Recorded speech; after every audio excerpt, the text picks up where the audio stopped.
সালামু আলাইকুম বন্ধুরা, আজকে আপনাদেরকে দেখিয়ে দিব প্যাগাসাস মেশিনের M700 এই মেশিনের কীভাবে স্টেজ ক্যাম সেটিং করবেন এ টু জেড। তো ভিডিওটা লং হওয়ার কারণ হচ্ছে সম্পূর্ণ আপনাদেরকে বোঝানো। তো চলুন আমরা মূল পর্বে চলে যাই। তো আমরা শুরুতে স্টেজ ক্যামের যে আপনাদের দুইটা পিডক বার আছে, যেটাকে আপ ডাউন করে এটার ভিতরে একটা বুশ থাকে।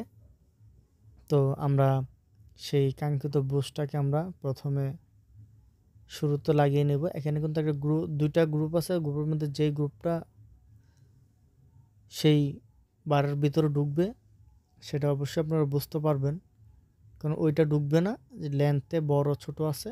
তো আপনারা দেখে নেবেন। দেখে নেওয়ার পর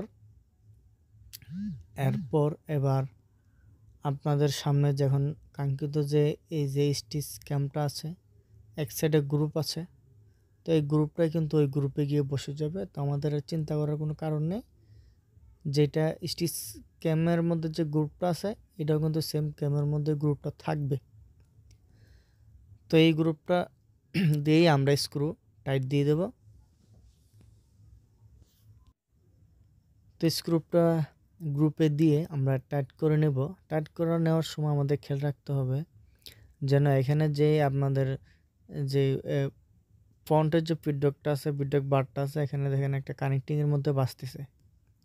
তো এইটাকে আমরা লুজ দিয়ে একটু এইদিকে নিয়ে আসবো যেন এটা না বাজলে কিন্তু আবার আমাদের সমস্যা সৃষ্টি হবে। তো আমরা একটু এদিকে যখন নিয়ে আসলাম 1 মিলি, তখন কিন্তু এখন আর বাজতেছে না। তো অবশ্যই এটা আমাদেরকে মাথায় রাখতে হবে। তো আসার পর আমাদের দুইটা ক্যাম স্ক্রুকে আমরা ফুল টাইট দিয়ে নেব। টাইট দিয়ে নেওয়ার পর আমাদের যে পরের অংশটি, তারপর আমরা পরের অংশটি অ্যাড করব। দেখেন এখানে যে ক্যামের যে আরও একটা মূল কাঠামো আছে, এই কাঠামোটা কিন্তু ওইটার ভিতরে ঢুকে যাবে। তো এখানে গ্রুপ আছে, তো গ্রুপের মধ্যে ঢুকে যাবে। তো আপনার যেভাবে সুবিধা, আমি আমার এইভাবে ঢুকাই নিচ্ছি আগে।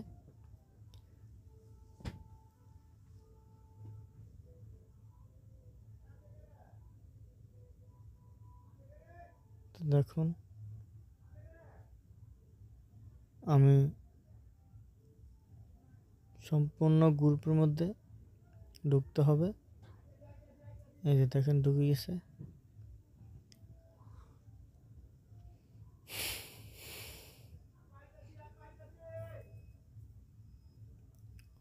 অবশ্যই ঠিকঠাকভাবে ঢুকাই নিতে হবে। এখন আমাদেরকে এর মধ্যে যে বিয়ারিং দিতে হবে। তো আমাদের যে বিয়ারিংটা আছে, কানেক্টিংয়ের মধ্যে যে বিয়ারিংটা থাকে, তো এই বিয়ারিংটাকে আমরা লাগিয়ে নেব। লাগানোর পর আমরা যে কানেক্টিংটা আছে, যেটা আমাদেরকে স্টিচ বড় ছোট করার ক্ষেত্রে যে ফিডব্যাকগুলোকে আপ ডাউন করানোর জন্য সাহায্য করে, এটা হচ্ছে কানেক্টিং, ফিডব্যাক কানেক্টিং। তো এটা লাগানোর পর আমরা স্টিচ ক্যামের যে আরও একটা মূল অংশ আছে, তো এটাকে আমরা লাগিয়ে নেব। তো এটার মধ্যে আরও অনেক কাজ আছে। তো আমি জাস্ট একটু দেখানোর জন্য আমি পার্সটা আপনাদেরকে ঢুকিয়ে দেখাইলাম। তো আমাদেরকে এটা আবার খুলতে হবে। তো আপনারা এইভাবে চেষ্টা করে লাগাইতে পারবেন না। তো এটার কাজটা আগে দেখে নিতে হবে যে এইটার কাজটা কি। তো আমরা এটা আবার খুলে নিচ্ছি, যেহেতু আমাদের সম্পূর্ণ কাজটা হয় নাই। তোমরা আবার খোলার চেষ্টা করছি। তো এই যে খুলে আসছে। তো এটার মধ্যে দেখেন অনেক কারসাজি আছে। এখানে দেখেন যে এখানে আরেকটা লক আছে। স্প্রিংটা কিন্তু এই গ্রুপের মধ্যে থাকবে। এটা হচ্ছে এরকম যে আপনি যখন লক স্টিচ বাড়ানো কমানোর জন্য লক করবেন, তার মধ্যে এটা স্প্রিং করতে হবে। আবার বিয়ারিংয়ের মধ্যে একটা পিনিয়ামের মতো আছে, তো ওই স্প্রিংয়ের যে পার্টটা আছে এটার মধ্যে কিন্তু পিনিয়ামের মতো আছে। তো যখন আপনি চাপ দেবেন তখন কিন্তু পিনিয়নটা ফাঁক হয়ে যাবে, ক্যামটা ঘুরবে। হ্যাঁ, যখন ছাড়ি দিবেন তখন কিন্তু আবার লক হয়ে যাবে। নাহলে কিন্তু যদি এটা লক না হয় এটা কিন্তু স্টিচ ক্যাম মেশিন চলার সাথে সাথে কিন্তু ঘুরে যাবে। তো এটাই কিন্তু মূলত ক্যামটাকে ধরে রাখে পজিশনে। আপনি যখন স্টিচ কমানোর জন্য লিভারে চাপ দিবেন তখন কিন্তু এটা ক্যামটাকে চাপ দিলে এটা গ্যাপ করে দিবে, তখন এটা ঘুরাতে পারবেন। তো আমি এটা লাগাই নিলাম, এখন তখন কাজ করতেছি কিন্তু। এখন আমরা এই বিয়ারিং সহ পিনিয়ামটাকে লাগাই নিলাম। এখন দেখেন এই চাপ দিয়ে চাপা দিলে ঢুকে গেছে, দেখছেন? এখন চাপ দিয়ে যখন ঘুরাবেন তখন ক্যাম ঘুরবে, কিন্তু ঘুরবে না। তো মূলত এখানে কিন্তু মূল কারসাজি এখানে। তো আমরা এখানে আর যে দুইটা স্ক্রু আছে যেটা থেকে ক্যামটাকে আমরা সঠিক পজিশনে নিয়ে টাইট দিয়ে দেব। তো আমাদের এখানে দুইটা স্ক্রু আছে। তো দুইটা স্ক্রুর মধ্যে আমরা যখন কাজ শুরু করব, যখন স্টিচ বাড়াবো কমাবো, তো এখানে কিন্তু দুইটা স্টিচের একটাতে কিন্তু বাজে গেছে। আমরা যখন কমাই আবার ওপরটাতে যে লক আছে লকের মধ্যে বাজে যাবে। তো লকের বাইরে চলে যায় তাহলে কিন্তু এখানে স্টিচের সমস্যা হতে পারে বা উল্টা রোটেশন হয়ে যেতে পারে। তো এখন আমরা যে কানেক্টিংটা আছে যেটা দিয়ে আমরা ফিডব্যাক বার দুটাকে টান ক্যারেনের মতো টানে, তো এটাকে কানেক্টিং বলা হয়, কানেকশন বলা হয়। তো আমরা প্রথমে এটাকে আবার লাগিয়ে নিতে হবে। তো এটার বুশ আছে, বুশের মধ্যে গ্রুপ আছে, তো গ্রুপে স্ক্রু লাগাই দিতে হবে। তারপর ভিতরে একটা বুশ আছে, এই যে আমার হাতে দেখতে পাচ্ছেন গোল্ডেন কালার পিতলের, এটা একদম চিকন। তো এইটাকে আমরা একটু জায়গা বরাবর পজিশনে করে নিতে হবে। তো আমি করে নিয়েছি। করে নেওয়ার পর আমি শেপটাকে ঢুকাই দিলাম। তারপর ওইদিকে আর একটা ক্লাম আছে যেটা আপনার যে মেইন ফিডব্যাকের যে ক্লামটা আছে, এই যে মেইন ফিডব্যাকের ক্লামটা, তো এটাকে আমরা ঢুকাই নিতে হবে গ্রুপে। তো আমি ঢুকাই নিলাম। ঢুকাই নেওয়ার পর আমাদের যে কাঙ্ক্ষিত যে ফিডব্যাকগুলো আছে, তো ফিডব্যাকগুলো লাগাই নিচ্ছি যেন আমরা বুঝতে পারি যে আমাদের কাজটা আদৌ ঠিকঠাকভাবে হচ্ছে কি না। তো বোঝার জন্য কিন্তু আমাদের এই ফিডব্যাকগুলো লাগাই নিতে হচ্ছে। তো এখন দেখেন আমাদের কিন্তু ফিডব্যাকগুলো কাজ করতেছে, হয়তো উল্টা রোটেশন হচ্ছে।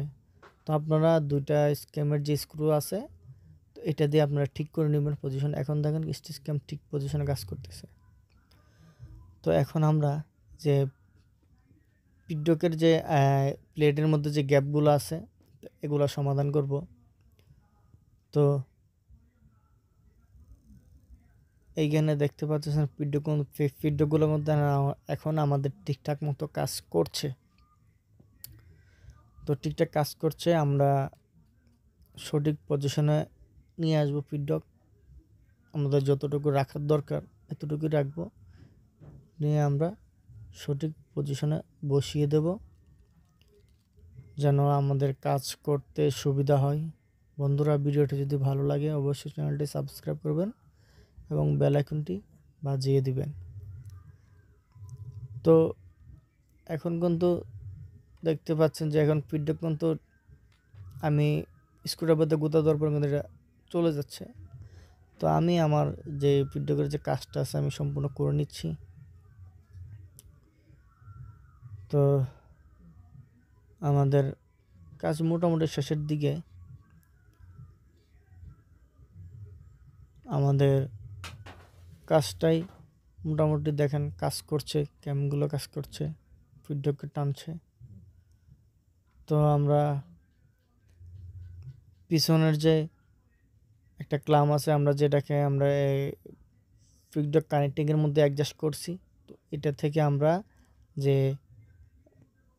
সামনের যে ফিডব্যাকটা আছে তো এটার আমরা ফ্রন্ট ব্যাক করাইতে পারবো। তো আমরা সঠিক পজিশনে নিয়ে নেব এবং আমাদের প্লেটের মধ্যে যে সামনে পিছনে যে গ্যাপটা আছে আমরা গ্যাপটাকেও সমান করে নেব। তো এখন আমাদের স্টিচ ক্যামটাকে চেক করছি যে আমাদের ঠিকঠাকভাবে কাজ করছে কিনা।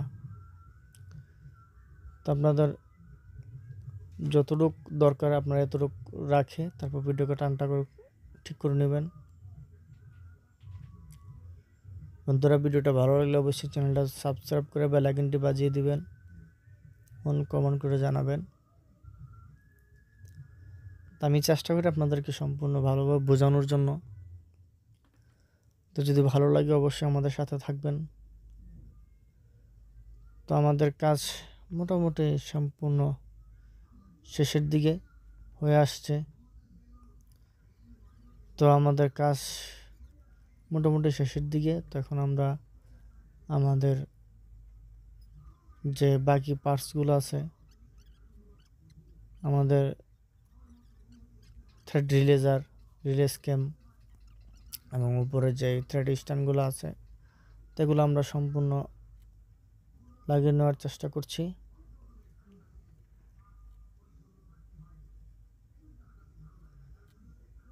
তো আপনারা যদি কোনো বিষয় না বুঝে থাকেন বন্ধুরা অবশ্যই আমাকে কমেন্ট করে জানাবেন, আমি আপনাদেরকে সম্পূর্ণ বোঝানোর চেষ্টা করব। তো আমাদের কাজ মোটামুটি শেষের দিকে হয়ে আসছে, আমরা শেষ পর্যায়ে চলে আসছি। তো আমাদের যে সেটিংগুলো আছে সবগুলো আমরা করে নিয়েছি। তো আপনাদের কোনো কিছু যদি জানার আগ্রহ থাকে, ইচ্ছা থাকে অবশ্যই আমাকে জানাবেন, আমি অবশ্যই আপনাদেরকে বোঝানোর চেষ্টা করব, জানানোর চেষ্টা করব। আমি আপনাদেরকে কিছু বুঝিয়ে দিতে পারলেই আমাদের নিজেকে ধন্য মনে করি। তো এখন আমাদের কাজ মোটামুটি শেষ। আমি আপনাদেরকে তোমরা টাঙ্কিটা লাগিয়ে নিলাম, লাগিয়ে নেওয়ার পর আমাদের কাজ মোটামুটি শেষের দিকে। এখন আমরা সেলাই করব। তো দেখবো আমাদের কাজটা ঠিকঠাকভাবে হয়েছে কিনা। আপনাদের সামনে আমি সম্পূর্ণ পার্টসটা লাগানোর চেষ্টা করলাম। তো আমরা সেলাই করব। তো সুতো লাগানো আপনাদেরকে দেখাই নাই, সময়ের জন্য পারি নাই। তো এখন দেখেন আমাদের মেশিনের মধ্যে ঠিকঠাকভাবে কাজ করছে। তো এইভাবেই কিন্তু আমরা একজন থেকে শিখতে পারি, একজনকে শেখাতে পারি। তো আমার ভিডিওটা লং হওয়ার কারণে একটি শুধু আপনাদেরকে বোঝানো সঠিকভাবে। তো আশা করি সবাই বুঝতে পারছেন। ভিডিওটি ভালো লাগলে অবশ্যই চ্যানেলটি সাবস্ক্রাইব করে বেল আইকনটি বাজিয়ে দিবেন। তো ধন্যবাদ সবাইকে, ভালো থাকবেন, আল্লাহ হাফেজ।